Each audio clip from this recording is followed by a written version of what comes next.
Good afternoon at the TOPdesk GDPR webinar.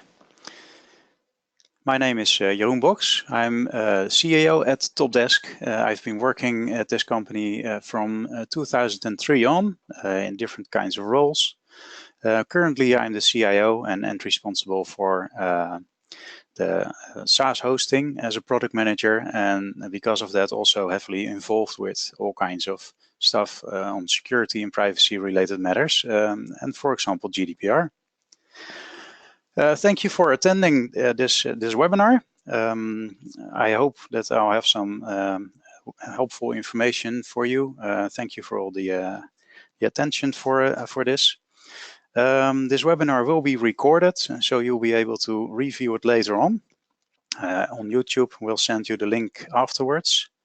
Also on the webinar session is two of my colleagues, Sam and Amy. They'll be reading your chats. For example, if you have any questions, just type them in and they'll filter out relevant questions that I can do during the session. And in some cases, we'll probably get back to you after the session if we don't see a way to answer them during. Just a minor warning. I am not a legal person, but I'm a person heavily involved with discussions with our customers and the translation towards how we offer our services. Because of that, you can't trust me as being the truth on GDPR, but I do have a lot of insights that I'd like to share with you and some tips and tricks from TOPdesk point of view that we would like to share with you. The context that I'm working in is, well, the TOPdesk context. We are currently operating in 10 countries around the world, and we have customers in about 52 countries around the world. A lot of those customers currently use a SaaS environment at TOPdesk. So we have quite a large environment that we need to make sure that it's safe and privacy secure. Yeah, and because of that, I'm a lot in contact with a lot of customers in the RFI stage when they're already live, and a lot of security-related questions.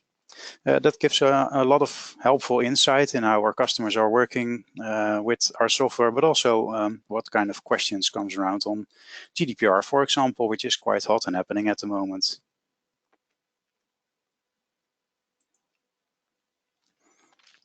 So what I'm going to try to cover in this presentation is first a quick overview of what GDPR is, to give some context on the next topics. There is a lot of information out there on GDPR, so I'm trying to keep it as condensed as possible in the context of TOPdesk usage. Second of all, I will give some attention on TOPdesk and compliance. There's a lot of questions around that. Is TOPdesk ready to be used in a GDPR compliant environment? And third of all, I'd like to have your attention for some opportunities, because I see a lot of good examples in how TOPdesk can even help be compliant throughout your organization. So those are the three components that we'll walk through. And I'll be starting with what is GDPR? Well, as I already mentioned, there's a lot of attention on the topic, and a lot of that attention is sort of based on fear. And I think that's a pity. That's the commotion around it. And the fear is being used to promote all kinds of services and tools and equipment that should solve all of your problems related to GDPR. Well, in the basics, I think that GDPR isn't about fear and what you shouldn't do, etc. But we'll come to that in a second. Because what is GDPR? Well, it actually stands for General Protection Regulation. It is an EU regulation that has just been set up, and I'll come back to that, what it actually is. It has formerly been known in the UK as a Data Protection Directive. So legislation around this topic was already available before GDPR became into existence. Maybe good to know is that I've tuned my story a bit around our UK customers, but I do also know that there are non-UK customers joining the webinar today. Most of the topics are quite related and being implemented in your country in exactly the same way, but they might have different namings because of the history in which GDPR evolved. In the UK, it will be translated into the UK protection bill. Basically, the first and the third one are exactly the same, but they're a local implementation of the directive that has been set throughout the European Union, and each European country will have a local implementation which should be in line with the EU regulation. So why was this regulation built? Basically because of two goals that it tried to achieve. First one is to harmonize data privacy across European countries. The old regulation that is currently still active in most of the countries dates back from 1995. And from that point on, it evolved a bit different in every country. And by now, it is quite difficult as a international organization to uphold to all those regulations at the same time, while at the same time, information is being flown over country borders. For instance, our own support department has customers within those 52 countries that I mentioned. And it's quite difficult to adhere to all those rules at the moment. And the new GDPR actually helps us to get one standard, be able to comply to that, and made it even cheaper and more reliable to adhere to that. Second one is a greater protection of the rights of individuals. And of course, you should take into account that in 1995, there wasn't such a big influence as a Facebook or a Google like you have now. And there were less organizations operating internationally. So the whole world and the way we use data and the way we spread data has changed over time. So it was really necessary to update those regulations around that to give a greater protection and security for the individuals on which data is being held. A specific UK question, of course, currently is, does Brexit matter? Well, actually, very little, because at the moment, the UK is still a European member. So as such, they are implementing the same bills based on the GDPR. But also afterwards, I expect that those same regulations will still apply. Actually, we see even more countries outside of the European Union following the example because of the strengths of this regulation. So I hope that this is a trend that will prevail and that more and more countries around the world will set on a standard that isn't mutual exclusive anymore, which sometimes happened in the past. There might be some small changes, but that has to do with local legal implementations. I think that the majority of the companies that are working on it won't even notice those small changes. So let's have a look at what kind of data we are talking about. What is personal data? Well, according to GDPR, personal data is whenever a piece of data is relatable to an individual.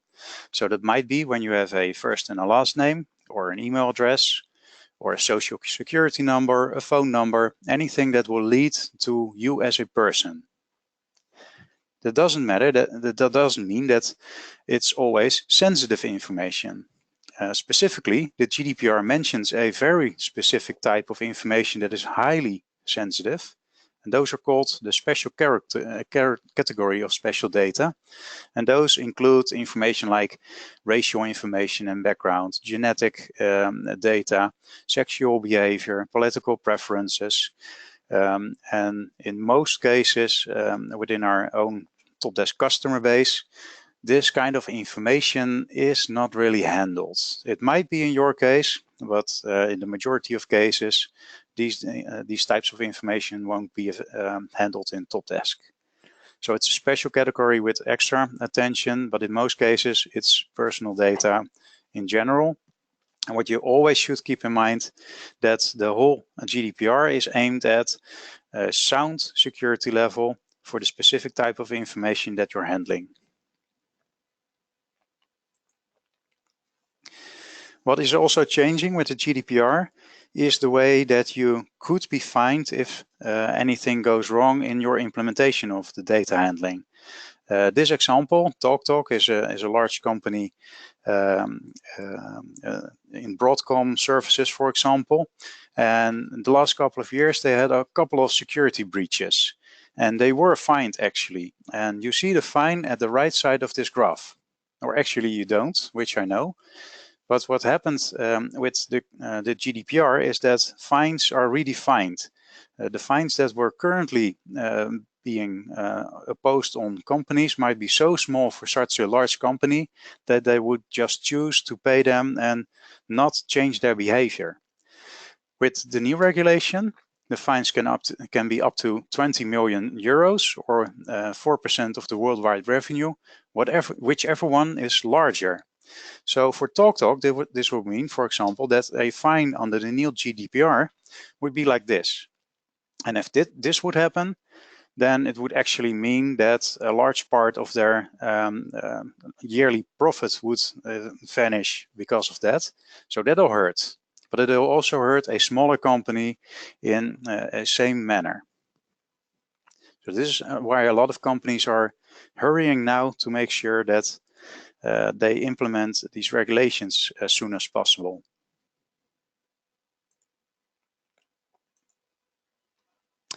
Then a bit of a timeline. So what happened over time? Well, in 1995, we already had the Data Protection Directive.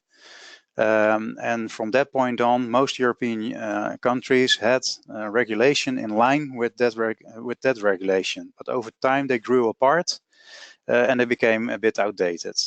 In the UK specifically, this was implemented as the DPD, or the Data Protection Act, in 1998. So most of the things that you will find in GDPR were already in place and are not new. Some are. In May 2016, the European Union discussed the current GDPR and approved it and published it accordingly. So from that point in time, everybody could be up to speed on what kind of regulations the GDPR would oppose. And then there started a 2-year time of implementation period. So that was the time given to companies and organizations to make sure that their way of handling data could get in line with that GDPR. So what actually everybody is now talking about is the so-called deadline. And that's the end of the implementation period, after which the local authorities could oppose the new regulations and fines in situations where something wrong would occur. And basically what happened is that the last year, a lot of companies woke up and thought, oh my God, we're even over halfway of that implementation period and we haven't taken any steps. So now we see a lot of companies, including us, if I'm honest, making sure that they will still be in time with implementing all of the stuff that is needed to be GDPR compliant.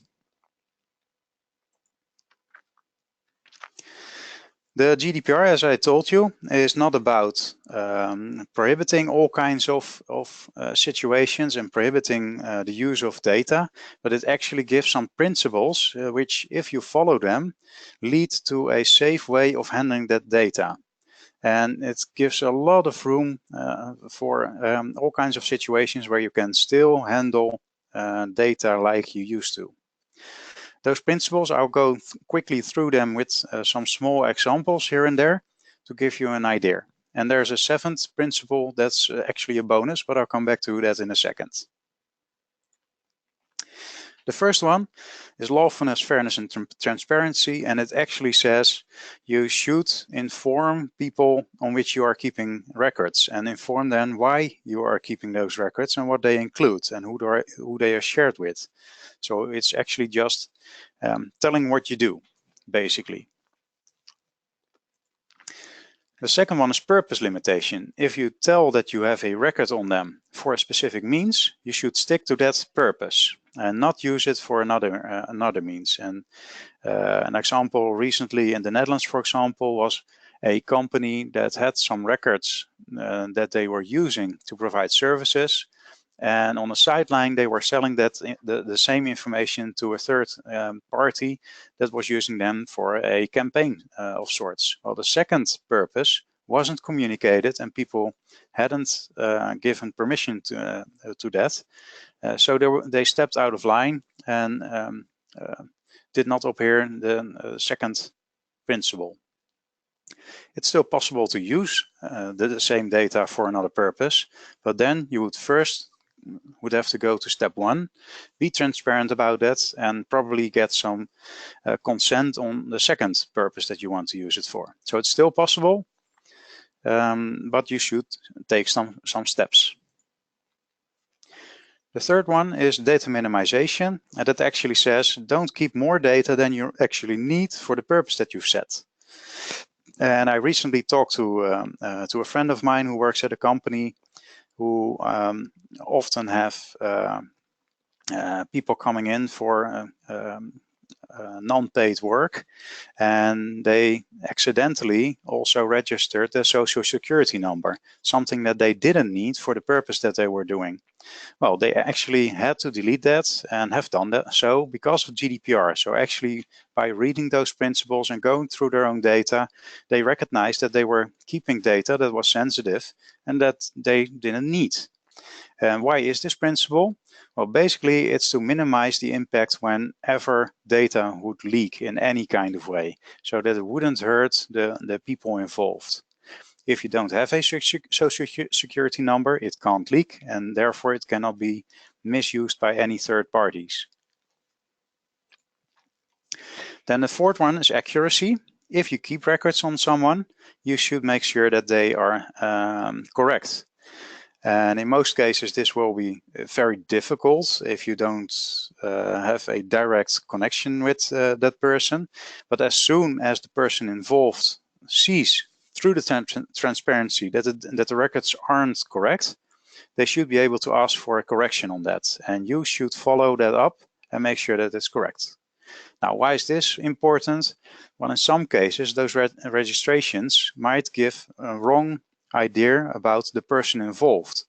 For example, if I have a registration on all kinds of loans which aren't correct, then I might not be able to buy a house and get a loan for that house because the bank sees a lot of loans that aren't there. Just one of those examples, but you can imagine that there are many ways in which a wrong registration in some place might hurt the people involved. Then the fifth one is storage limitation, and that means get rid of it as soon as it's no longer relevant. Again, with the same idea that if you don't have any data, you can't leak it. So it minimizes the impact again. If a data leak would occur, then it'll hurt probably the people that are still in the system, but it can't hurt people that have been deleted or got out of the system. So you are minimizing the risk again. And by that, I recognize that I overstepped one of the things. GDPR isn't just about digital information, but it would also apply on paper records or even writings on the wall, actually. And the sixth one, integrity and confidentiality. Well, this one is quite directly related to security, data security, and it's about making sure that no other people can access the information that is logical in line with the purpose that you've set before. So in our case, when you would ask a support question at our company, our part-time pre-salers won't be able to see that information. They don't have a reason to see that, so we've made sure that that information is not available to them. And by that, you're minimizing the risk again of a data leak because less people can handle the data. I said before that there are 6 principles and 1 bonus principle. Well, that's the 7th one. The 7th one tells you that you should be able to explain how you are handling the 6 points before. So you have an obligation to provide proof that you are handling the data correctly. Well, if you're asking me, then I think that these principles are a lot of common sense, and they aren't hard to adhere to. It might be a lot of work because of the way you're handling it currently, but in the basics, they are quite aimed at not limiting you, but making sure that when you are handling personal data, you do it in a correct way. So they actually help you. And I'm very glad with those ideas around them. Now, there's another thing that often causes questions, and those are about the roles within GDPR. And these are some of the most important roles mentioned in there. And I'd like to go through them to give you an idea of who needs to do what. If we start on the left, you will see the data subject. And the data subject is the person of who the data is handled with. And I think that there is no exception in our current audience. Every one of us is a data subject somewhere. If you have a job, then your employer needs to have some registration on you, or else you wouldn't be able to pay your salary, for example. And by that, you become a data subject in somebody's information. Who's keeping the information is the controller. He is responsible. He decides what to keep in the data, about whom, who can access it, but also which kind of tools are used to store that information. And within a controller, that might be your employer, for example, there will be recipients. Those are the colleagues that are actually handling the information, that are using it to provide services towards you. Then in many cases, at modern times, those data records will be in a digital system, and that is probably an application with a database somewhere. As long as that is an application within your own company, you are also the processor. And processor means the party that is providing the means, but is not the controller. If, however, you are using SaaS applications, which is happening more and more often nowadays, then probably your supplier will be the processor. He is managing the system, but he is not in control of the information that is put into the system or not. They have a role within the GDPR. They should support you in staying compliant with GDPR, but the controller stays the one who is responsible about the information involved, because they also have the opportunity to decide what goes into the system or not, who can instruct the people that are using the system, but also they are the ones who are deciding on which supplier to use or not. If a SaaS supplier, for example, like we supply TOPdesk towards a large number of our customers, if we decide to use other suppliers in that chain, we are using professional data centers, for example, they are sub-processors. So they are the processor, the supplier towards the processor. In GDPR, this terminology doesn't exist. They just talk about the processor, but just for the sake of this story, I made a small distinction. What you need to know is that everybody involved in a chain has some obligations, but the controller is always the one responsible in following GDPR. Every country within the European Union will have a supervisory authority appointed. And in the UK, this is the Information Commissioner's Office, or ICU. They are the ones who can do audits with companies if they adhere to the regulations, and who can step in if for example, a data subject files a complaint, and who can fine if rules are actually broken quite heavily. My belief at this moment, and a lot of people that I'm in contact with, is that especially in the first year, the supervisory authorities will be understaffed to do everything that they could do. So they'll probably focus on the most relevant, most informational cases that will be out there to make some examples. So that's a lot of information on GDPR. And I'd like to give one warning at this point in time, because what I've also noticed is that there's a lot of assumptions going around in what is in GDPR, what isn't prohibited, or what is actually very fine to do. And in reality, a lot of people don't know, and it's actually not known how some stuff will be implemented. I'm still waiting for the trial cases and reviews of example cases after the GDPR becomes live, because that'll learn us how those regulations will be implemented in practice. If you, however, run into such an assumption and you want to check it, the link underneath is a very useful one. It's directly going to the page of the European Union, and it has a translation option. So for this example, I've chosen English and Dutch, so that I can compare the exact wordings in the GDPR while actually still looking at the same text and the same regulations.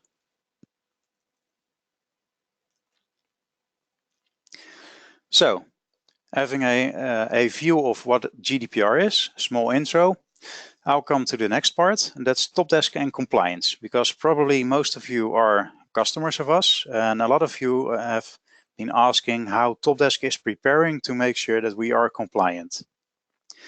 Well, actually, being compliant falls into two parts. We are, just like you, a company that needs to handle their data correctly. So that's something that we've been working hard on and made sure that we are in line with GDPR. But most of you are curious in how TOPdesk is ready in your situation. So can you use your TOPdesk in your own company and still stay compliant? That's the actual question that I'm going to answer here. Well, recently we made some TOPdesk adjustments to make sure that we are, that you can use the tool in the correct way. And the first one is, for example, we made a feature that made it transparent who has access to the system. That was actually not in there yet. And it should give you the means to see what is happening and, for example, see that somebody who you didn't expect to have access still has access to the system. This is a feature that both works for SaaS customers as for on-premise customers. The access is logged into the system and is being retained for 180 days, ready for review whenever you need it. The second adjustment is that specifically our SaaS customers now have a feature in which they can control whether they have easy access by our support department to help them, or want to block that, or give access for a certain specific time. So that we can help you, for example, with a specific incident, and after that the access will be revoked again. So that'll give you the controls to make sure that you decide who has access or not. If you don't give access in this way, then it's also possible to use TeamViewer, for example, to get support. So there are many means, but what we actually achieved there is that you as a customer, you as a controller are in control of the data. And the last feature, something that a lot of software suppliers are breaking their heads on, is a functionality to remove personal data. And I know that a lot of software isn't ready yet. We had a hard time in making it in such a way that it won't break what you're used to. But by now, the features are being rolled out to our SaaS customers and will soon be available to our on-premise customers in just a couple of weeks. and you will have the means to define a certain period after which persons are archived, and then the information around this person is being anonymized. And by anonymizing the data, you will retain the option to create reports on past incidents, for example. So you will have metadata about what happened within your company, duration times, what kind of categories of incidents have occurred, but you will not be able to see who it was about. And the anonymization is not just the person card, but all the cards that the person has been mentioned in. So these are the final steps that we had to take to make sure that we are GDPR compliant. But what I also want to mention is the things that were already in place. Because what I mentioned, most of the regulations were already in place in our old regulations, or actually the current ones. So most of those things were already taken care of. And I'll give you some of the examples that were already in place. First of all, we work by data privacy by design. So when we build our application, we are thinking of how you would be able to control the information, which is logical because we are selling our application for purposes like HR implementation. So we know that sensitive information is in there. So even without specific GDPR regulations, we knew already that you have the wish to be able to control that. You will see that in the application security framework that we use. So we use all kinds of technical frameworks to make sure that our developers have a hard time in creating unsafe situations. And even if they would occur, we have all kinds of automated tests that will make sure that they will be found before they will ever go into production. To give you the means to control the data, we have permissions, filters, and all kinds of authentication methods to make sure that you can define who has access and not, and to what information and which not. Another one is if you are using our SaaS version of the software, we are taking care of the update process. And please keep in mind that, as with any information system, security is constantly at stake. You've seen the news items out there on data breaches, on data leaks. And in many cases where a data leak has occurred, this is because of a misconfiguration, or even worse and more common, is that old versions of software were being used in which known vulnerabilities were still present. Did you know, for example, that most of the data breaches happen during a school vacation? These are not die-hard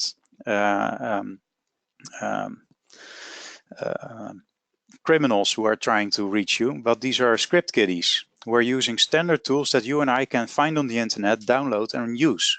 And they'll scan for unsafe applications, and just by the press of a button you can access those vulnerable systems.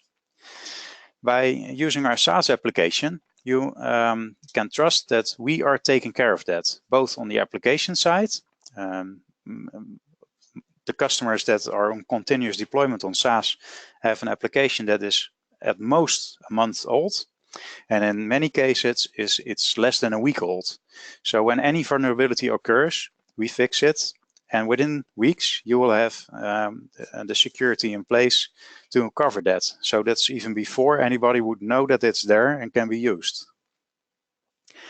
The second part is about the infrastructure, because your application can be safe, but what if the infrastructure around that isn't safe? Well, the same applies to that part as well. By using highly automated deployment systems and monitoring and update systems, we make sure that also the infrastructure is always up to date. So we are not vulnerable for known vulnerabilities for a long time. I've received a question from one of you. Are the adjustments only going to be available in the latest release of TOPdesk? And the one who is asking is currently on version 5.7. Yes, that is correct. They are only going to be provided in our latest version. So that's where the continuous deployment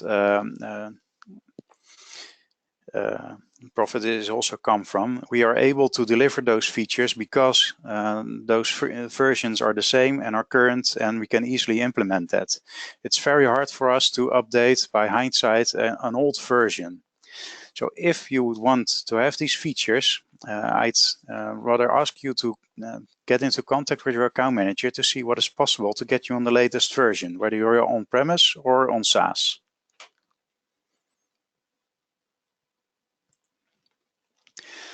Then these are some proactive things that we are doing, but we also, well, sort of mistrust our own expertise by purpose, because we could miss out on some parts.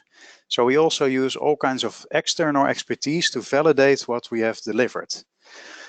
We have regular penetration and vulnerability testing, and by regular I mean continuously. So every day there is a scan being done on our SaaS infrastructure, and by that also our latest version of TOPdesk. And when something like the OWASP vulnerabilities occur, we are actively alerted, and our security personnel will step in, figure out what is happening there, and define what needs to be done to get the vulnerability away. By continuous deployment, we are able to quickly intervene and make sure that it's safe again. As you might know, security is not only about technical implementation, but it's also about how you're handling it and how our personnel is, for example, trained and organized and hired and scanned. And our certification, ISA 3000, covers both the technical and the organizational parts of keeping that information secure.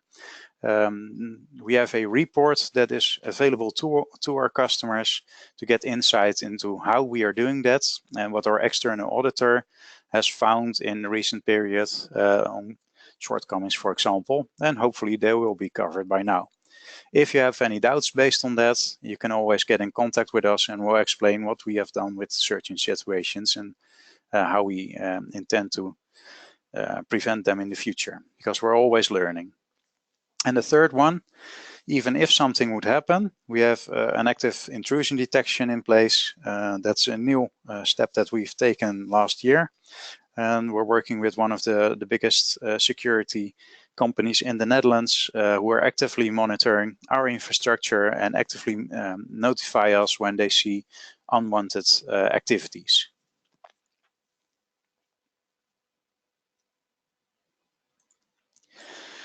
Then the third part. Many questions were around, is TOPdesk ready? Can I use it? But what I also like to point out that TOPdesk can be very helpful in getting the rest of your organization ready. Because what you probably know is that you will need to go through a couple of steps to get your organization up to speed.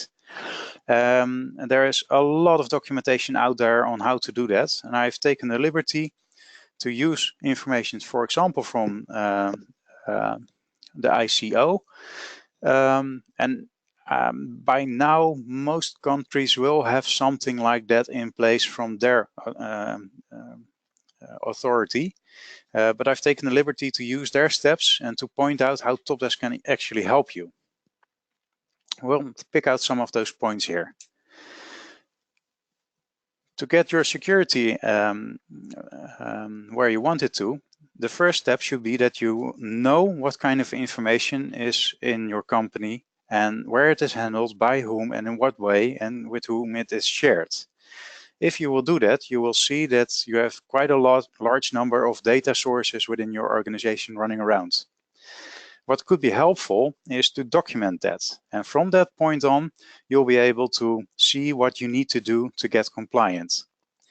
Well, doing that can be helped by, for example, using asset management in TOPdesk.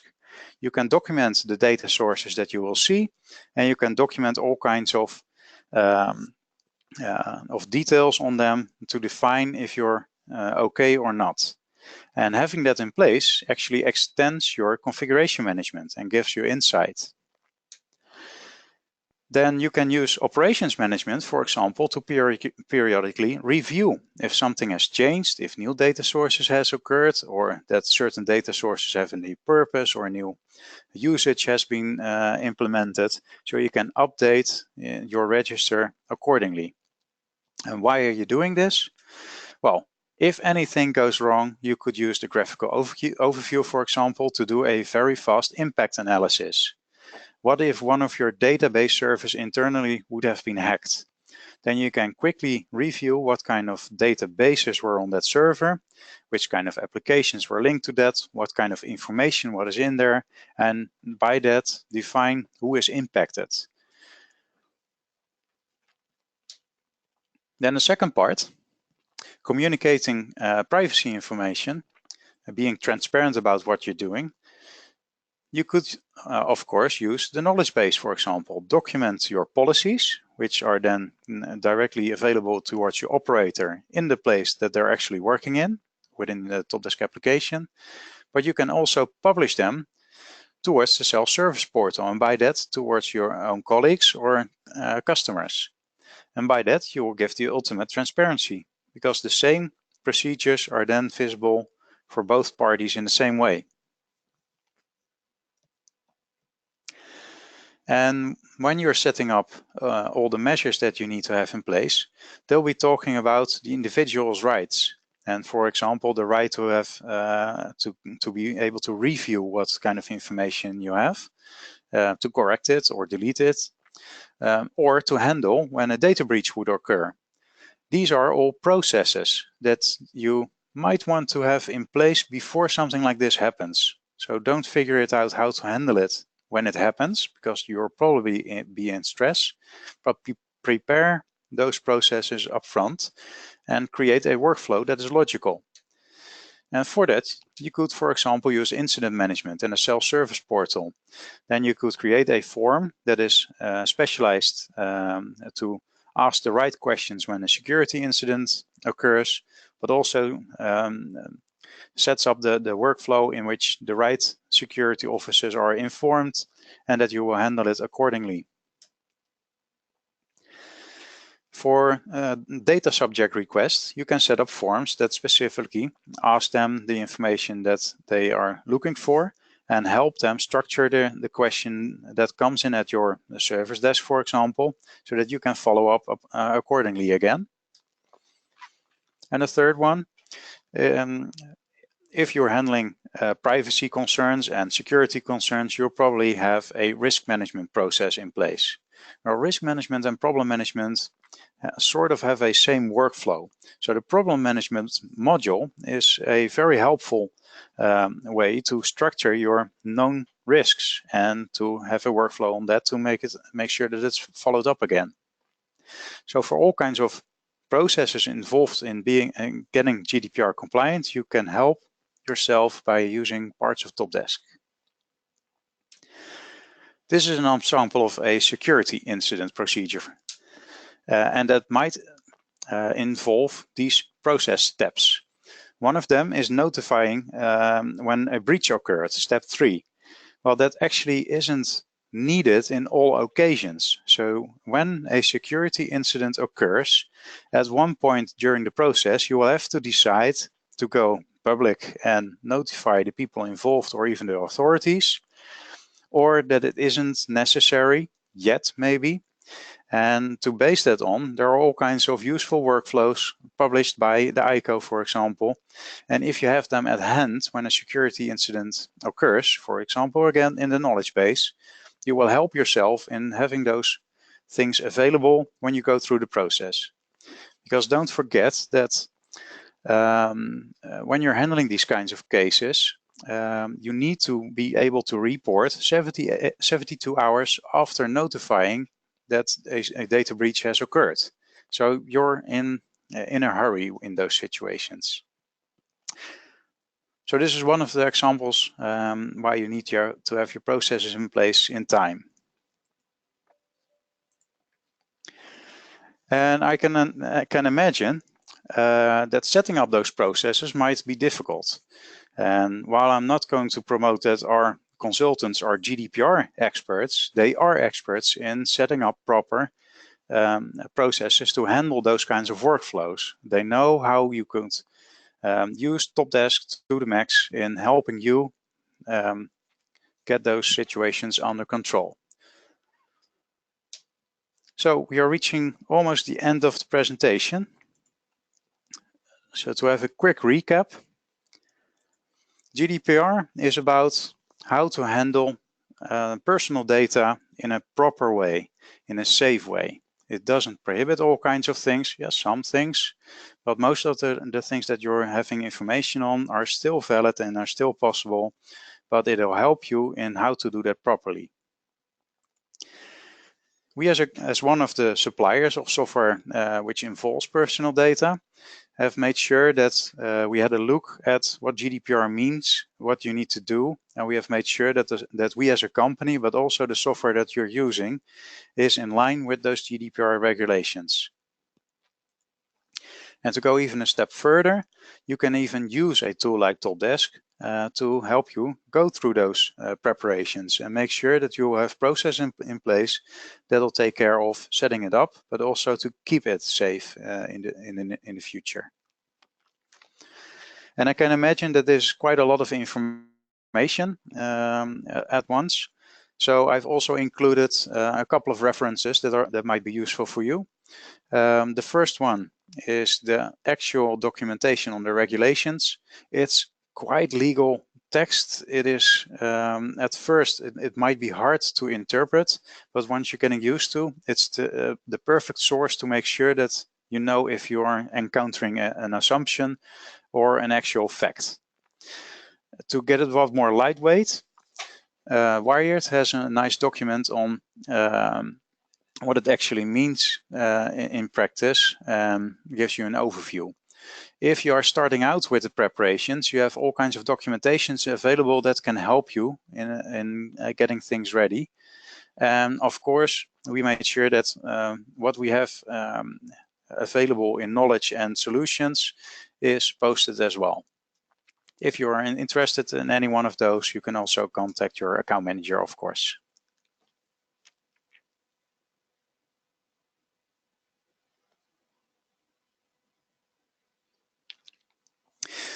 Okay, that brings me to the end of the presentation. We don't have any questions that can be answered quickly during the presentation. If you still have them, please feel free to contact either Sam or Amy, and we'll make sure that you will get an answer accordingly, and you'll be informed of where you can find this webinar online later on so that you can review it and view the presentation as a reference. Well, I'd like to thank you for the attendance and your interest in this topic, and I hope that this has been helpful for you, and I'd say good luck in the preparations further, and I'd like to hear from you soon in the future. Thank you very much.